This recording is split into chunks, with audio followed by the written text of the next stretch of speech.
Hi folks.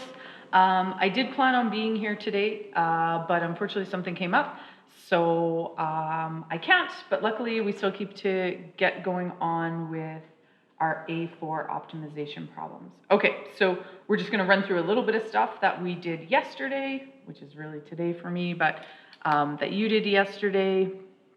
So function notation, we know that prime, double prime represents the first and second derivative. We never really talked about the different, okay, it's Leibniz, I think that's how you pronounce it. We've done this one for the first derivative. We never talked about what it looked like for the second derivative. Again, this is more for you knowing it. So we're doing the second level derivative of the x is squared and the d is squared. Again, you need to just know what that means, and it just means we're doing the second derivative. I think I'm way more comfortable with this kind of notation, so I'm hoping that you guys are comfortable with it as well. Okay, so yesterday we did first derivatives to help us find slope, to help us find where the relative max and mins are. Now we've got to, so that was the first derivative test. The second derivative test, you can determine whether a critical value is a relative max or a min without exploring the function's increasing or decreasing intervals, which is great. So we're actually getting smarter about this.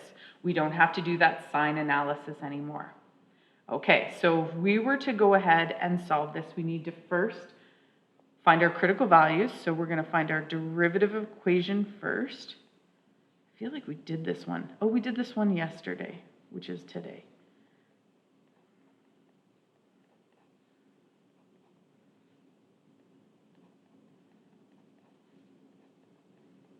Okay, again, this is just the one we did yesterday. Once we have that derivative equation, we're going to set it equal to 0, and we're going to solve for our x's, and those are our critical values. So x will be equal to -1, and x will be equal to +1. So nice and easy. This is exactly what we did yesterday. We know, and we did this table yesterday. So, and you're going to have to trust me that what I'm doing is I'm taking this -1.5 and I'm substituting it into the first level derivative. So that is, what do I have here? 3.75. Okay, then if I take 1.1 and I put it in here, that is 0.63. And if I take 0.9 and put it into the first derivative, I get -0.57. And if I put -0.5 in, I get -2.25. So what we know from A3 is that we're positive. So we're going up the hill, positive, positive, positive. We get to 0, and then we go down. So we know that that point is a relative maximum. And we know this because of the positive negatives.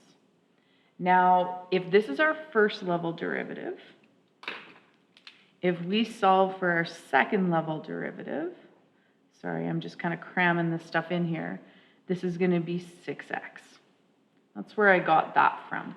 So that's my second level derivative, and that is there. So I'm just going to go ahead and I'm going to plot this information in here. So I'm taking -1.5, I'm putting it in there. I'm going to get a -9. I don't know if you can tell, but I've switched colors. My first derivative is green and my second derivative is blue. This one's -6.6. This is, if I put -1 in here, so again, we're taking the x values and we're substituting into the equation. So this one would be -5.4 and this one would be -3. Okay. So we know that we are increasing, decreasing for our first derivative. And if you look at this, what am I doing the whole time here? The whole time here, I'm increasing. So for my second derivative, if I look at all of this, I'm increasing in value. And you're like, okay, I'm not 100% sure what that means. We're going to get there. Don't worry about it. we're going to look, so we're looking at the negative 1, what's happening around the negative 1. Now we're going to look at what's happening around the positive 1. So again, we have our first and second level derivatives. If we're substituting this into here, and again, you're just going to have to trust my math.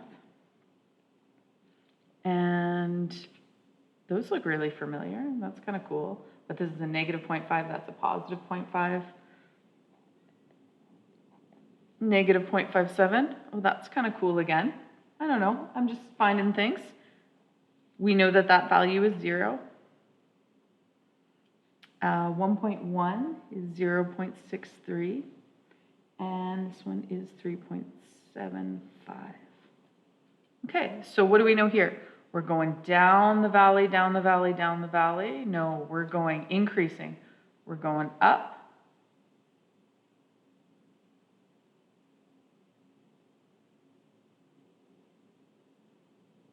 Now, okay. This side is increasing for sure. This side, oh, because I got these reversed. That's why. Holy Hannah. I hope you guys did that. And this should be 0.5. This should be, nope, I was right. These are closer. I was doing negatives in my head. Okay, so let's talk about this. What were my values? Negative 2.25 and negative 0.57. And remember, we saw the graph of this yesterday? No, we saw the cubic function graph. That was a different graph that we did. All right, so we're increasing, so we're going up, up, up. I feel like I did something wrong here. I'm going to double check my math. I wish I could pause the video so you didn't have to check with me, but let's 0.5 squared times 3, negative 2.25.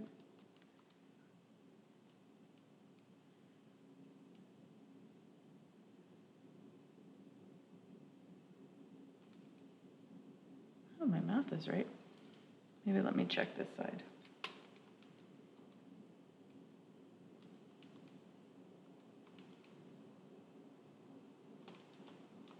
Okay, my math is all right.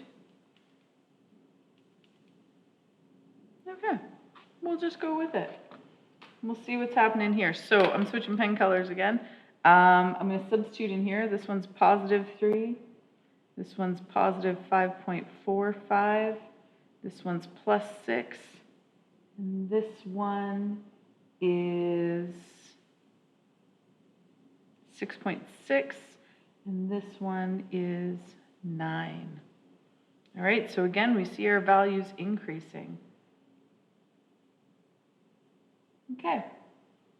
All right, let's go on to, I'm just going to pop over onto the other page. I'll come back to that. I feel like I haven't done a really good job of explaining it. This is what happens when your brain gets shifted and I'm not focused.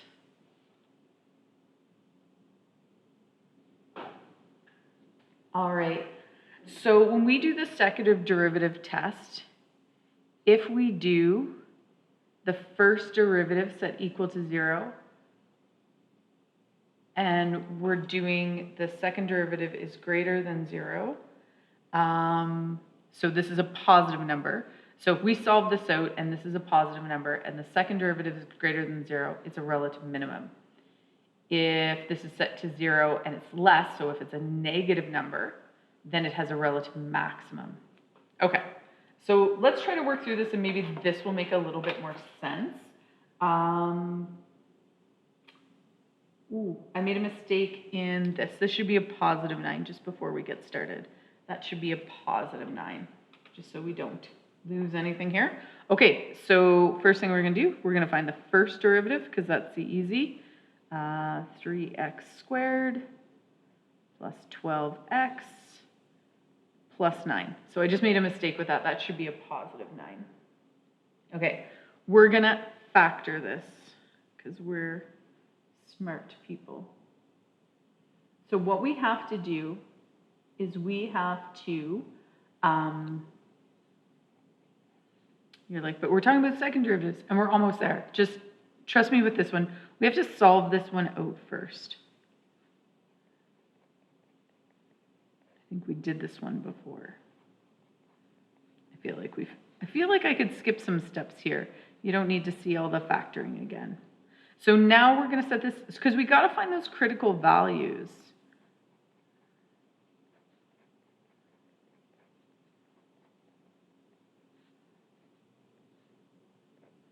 Okay, so I found my critical values.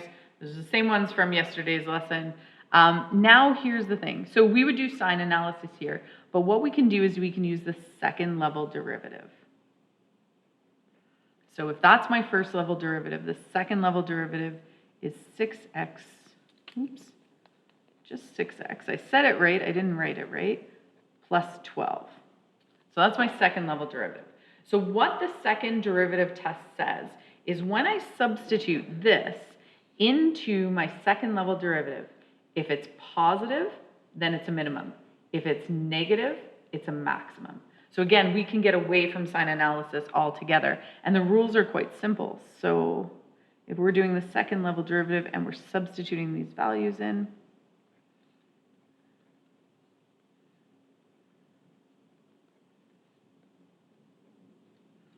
so we know that is a relative max. Because remember, if it's, so this is negative, that's positive, and it's opposite to what you think it is. So if the second derivative is negative, then it's a max. So then we are doing -1 next.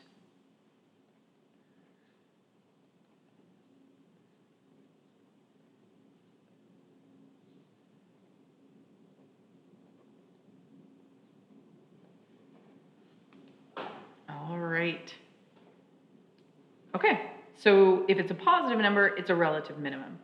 And again, I know I'm writing really fast, so if you need to pause the video, go ahead and pause the video. I still want to come back to that first page, but we have lots to cover today, so I don't want to linger too long. I don't want to make you guys wait on me. Oh, I'm looking on the assignment. Okay, let's keep going with this, because this is how the second derivative test works. You can also use the sign analysis off the first one if that makes more sense to you. You don't have to do this, but it's just faster. So relative extremes again for this one, super easy. We do our first level derivative. So that's going to be a -6x squared. And we are going to solve that out. And so we know that x is equal to 0. We did this one yesterday too. So we're going to do our second level derivative, which would be -12x. We're going to substitute our critical value in there. And so it's 0. So because it's 0, 0 is neither positive nor negative. It's that delinquent. And we know from yesterday's lesson that there was no, and this was the graph that we looked at. This was the one where we had the drag at -2. It crossed here and then it kind of dragged through -2 and it went like that. That was yesterday. We looked at it on Desmos. So if it's 0, there's no relative max or min because it's neither positive nor negative. And we saw that yesterday. So doing this stuff is I get away from sign analysis. I don't have to graph it. That second level derivative is handy and I don't have to do too much with it. So not too terrible. So just want to reiterate, if it's a 0, it has no relative max or min. Okay, oh my goodness, there's so many steps here. So with all that said, what we're going to do is we're going to apply this knowledge to this max min. So back in grade 11, in chapter 3, when you first started, maybe, yeah, you were all with me, you guys learned how to do max min problems. You know, there's 300 oranges or 300 trees on a plot of land. You add a tree, it takes away 50 oranges, that sort of thing.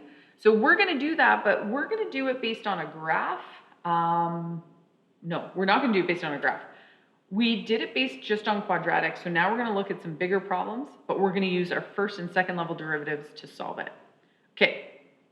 So anytime we see the words largest, greatest, most, best, least, smallest, we're really talking about max and mins. And, ooh, you guys, sorry, I'm talking and I'm not showing you. So max and mins, like those words replace that. So we're looking for like, how much can we get? We're looking for the y's. So step one, read the problem carefully. Take any notes of any given values and conditions. Assign a variable. So we're going to define the variable.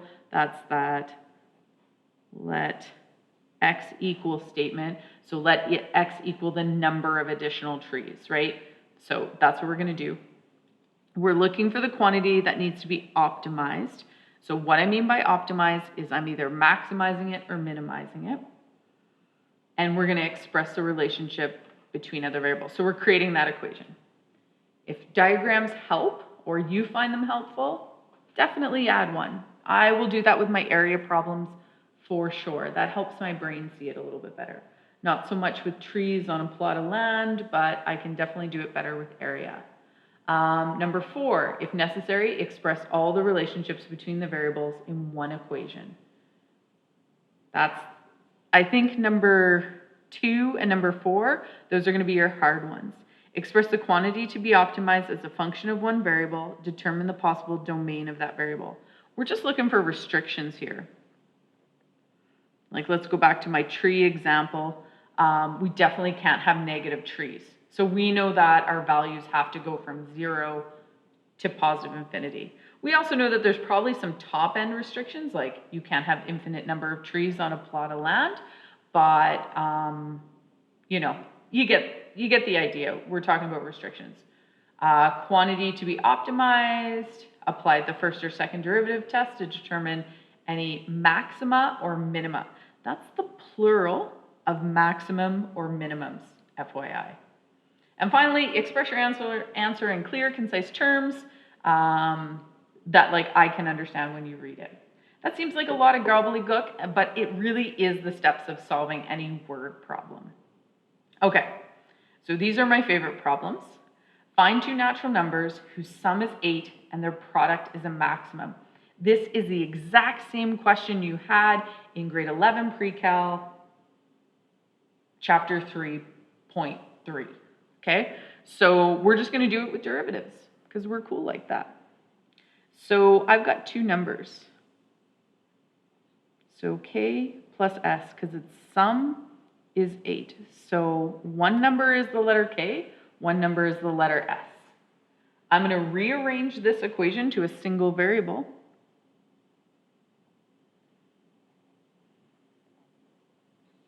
Okay, just minus k from both sides. So this and this equation are equivalent, they're just looking different. So we know that their product is a maximum. So the product, maybe I'll do it this way. Product means we're going to multiply them. We're trying to get a maximum. So we've got k times s gives me a maximum value. Well, this is not very helpful to me. So I'm going to replace the letter s with this equation here. So my maximum is k times 8 minus k.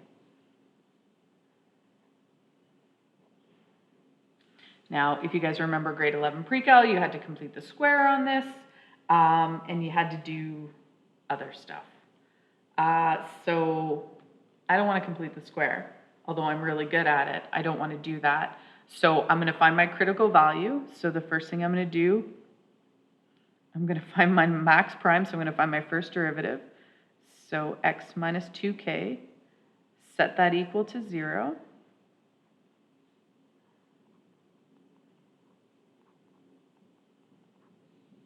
So I know my critical value is 4.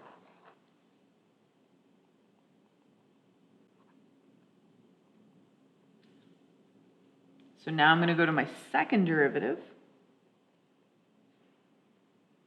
So there's my first derivative. So my second derivative is going to be -2. That's pretty easy. I don't even have to sub anything in there. My second derivative, it's negative. So what do I know? If my second derivative is negative, remember it's always opposite. It's a relative max at k equals 4. And that's what I want. I want a maximum. So now I just need to find the other value. So I'm going to go back to this statement over here. So I know k has to be 4 because I'm at my relative max. So s is equal to 8 minus 4. So s is equal to 4. So my two numbers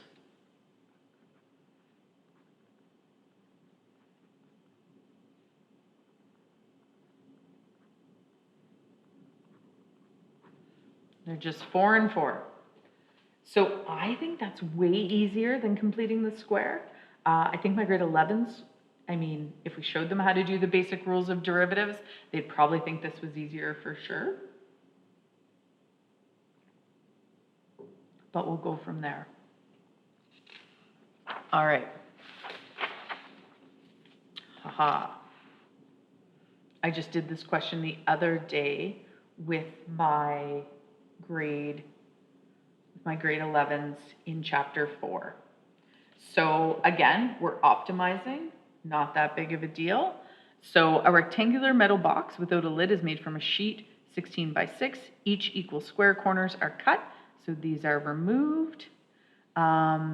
Each of the 4 corners of the sheet of tin, the edges are turned up, soldered, that's how it's pronounced, even though it's like soldered. I think maybe I'm missing an I in that word, to form a box. Find the dimensions of the box having a minimum volume. Volume, holy Hannah, wasn't expecting that. Determine what the maximum volume is. Okay, guys, I'm going to do my best job to draw you a rectangular prism, but I make no promises. So again, like I said, any area problems or things like that. So what we've done is we've taken a sheet of paper essentially, and we've ripped off the corners, and we're just going to fold it up. I don't know if I have a sticky note that I can do this with, but like we have ripped the corner, and imagine that these are all equal pieces. Oh, that one was terrible. Who invited me? And then what we did was we folded, there's actually a machine in the metal shop that does this. We folded this up to create a box, okay? So that's essentially what the picture is doing. I've cut out these corners, and they're X by X. So what we know here is that this side is X. So when I fold it up, the height of the box is X. I always find it super helpful, especially for me. I'm not a very good visualizer, so I find like diagrams or, you know, pictures, maybe making a model like I did with my sticky note. Well, I tilted this one on its side. That's probably not the best. Okay, we're just going to go with this. This would be your X. Maybe I should do it like we did it right there. Hang on. I'm really challenging my drawing skills here, people.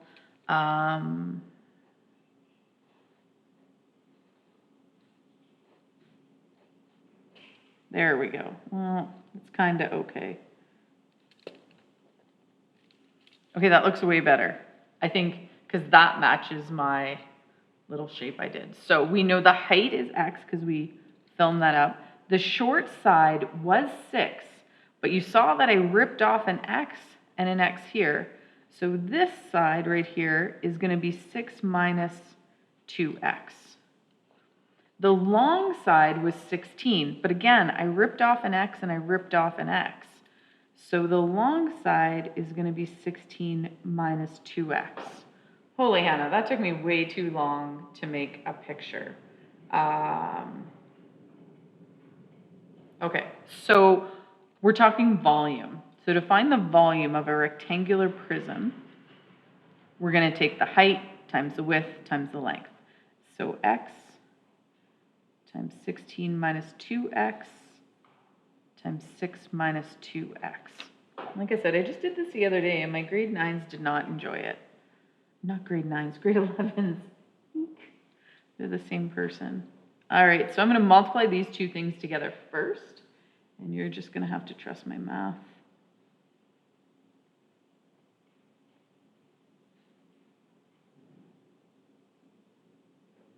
I always do this first, and then I multiply my x in. I just find it easier for my brain.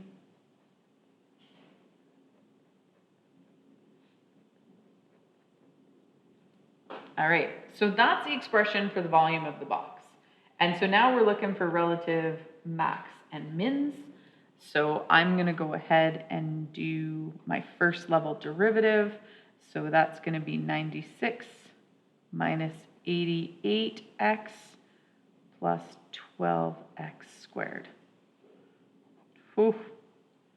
I'm definitely going to have to rearrange this because my brain doesn't work backwards. Maybe yours does, and that's okie dokie. So what we're going to do is we're going to factor. We're going to set it equal to 0 first, I guess. That would be the first. I guess I could have factored. Yeah, maybe. And what comes out of all of these? 4 comes out of all of them. So we are left with 3x squared minus 22x plus 24. And then I got to times 3 by 24, and I get 72. So much factoring. So I'm going to trust, you guys are just going to have to trust me for a sec, that I factored somewhat correctly. Somewhat correctly. All right. Okay. So we're going to go ahead and solve.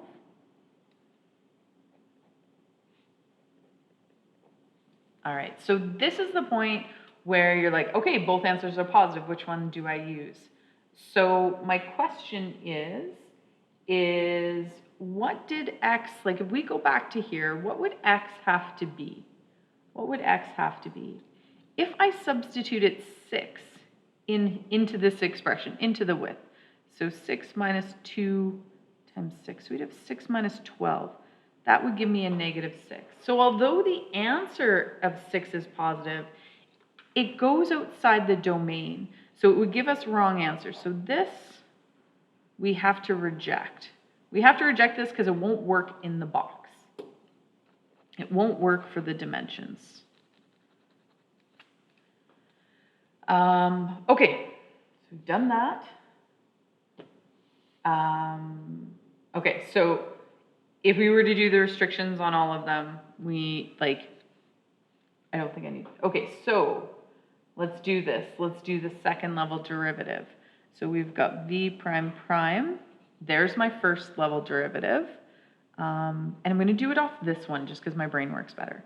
24x minus 88 would be my second level derivative. Okay, so what we're going to do is we're going to substitute in our value that works, the 4/3. So 24 times 4/3 minus 88. And this is the benefit of using fractions. 3 goes into 24 8 times. So v prime prime, 8 times 4 is 32. So it's positive. So it's a relative minimum.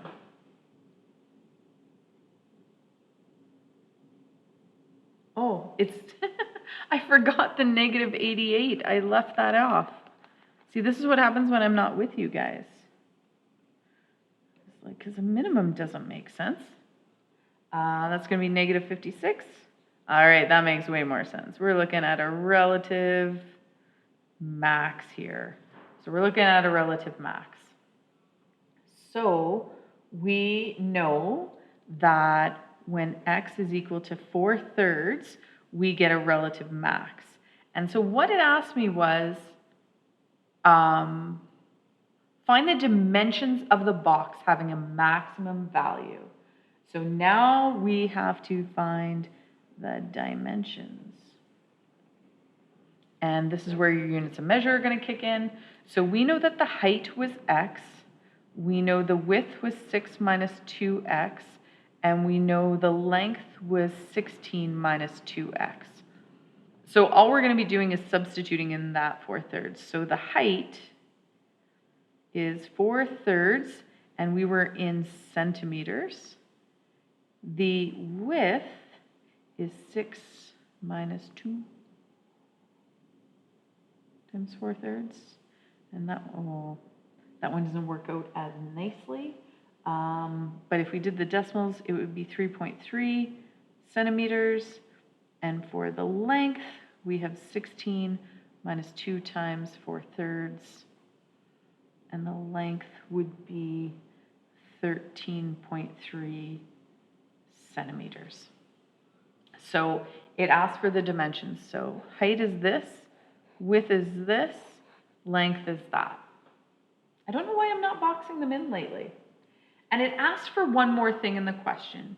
It asks for determining the maximum volume. And so really, you don't have to go back to here. You could, if you want to put 4/3 into all of these, if you want to do that. But what you could just do is you can take your dimensions and multiply them all together. So our max volume is 1.3 repeating times 3.3 repeating times 13. And we get 59.3 repeating centimeters cubed. So that's the max volume.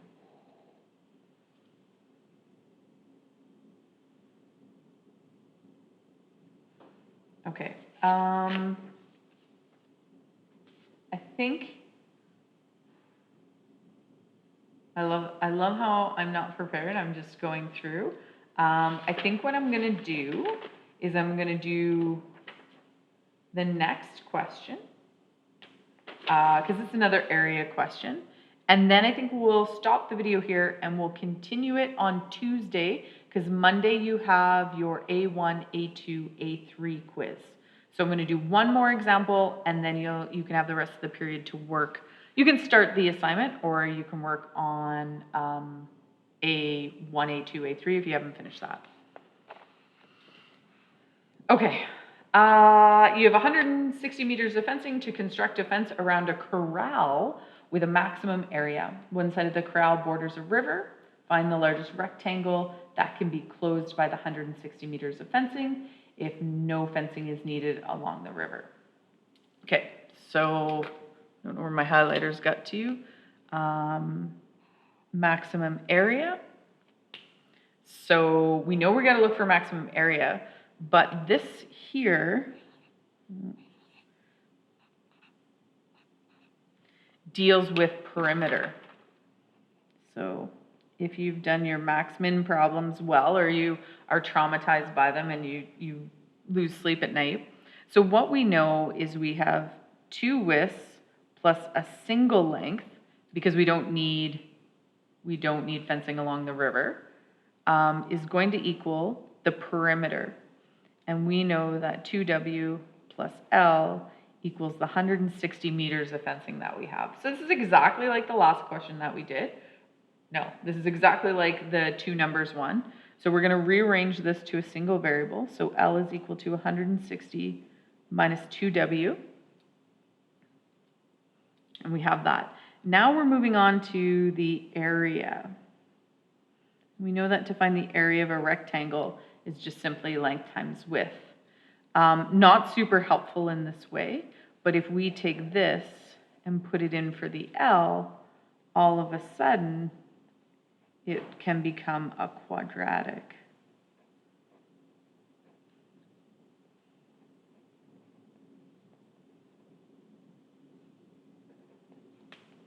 All right, so there we have our thing. There we have our thing, our expression for the area. If we want to talk about the restrictions on the variables here, if we want to talk about that, we know, what do we know? We know that our width has has to be greater than 0 because we can't have a width that's negative or a length that's negative. So we know that we're dealing in positive values. But if we look at this statement, that length is equal to 160 minus 2w. If we set length equal to 0, we've got 160 minus 2w.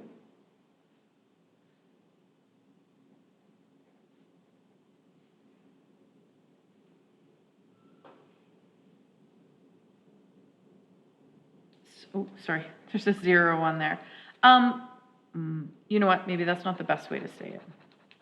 Maybe we'll just leave it at, they both have to be greater than 0. We know they can't be non-negative numbers. So let's dive into the derivatives. So if we do our first level derivative,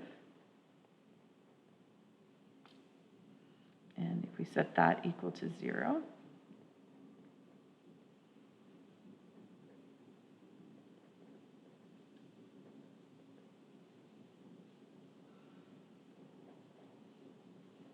right? So we know our critical value is 40. So now we are going to do our second derivative.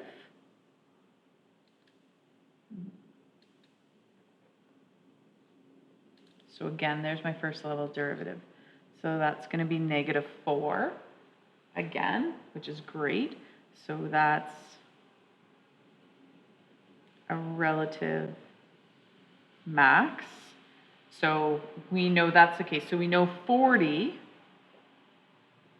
is the width because it gives us that relative max. We've proven that. So we don't have to do anything. It says, what does the question say? Find the largest rectangular area that can be enclosed by the 160 meters of fencing.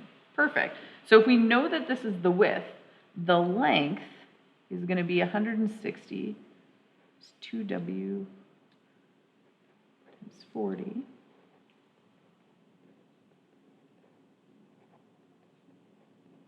And we're all in meters. Question doesn't ask for the dimensions, but you need the dimensions to find the actual area. So area is length times width. So we have 40 by 80. 3,200 meters squared. That is the answer to the question.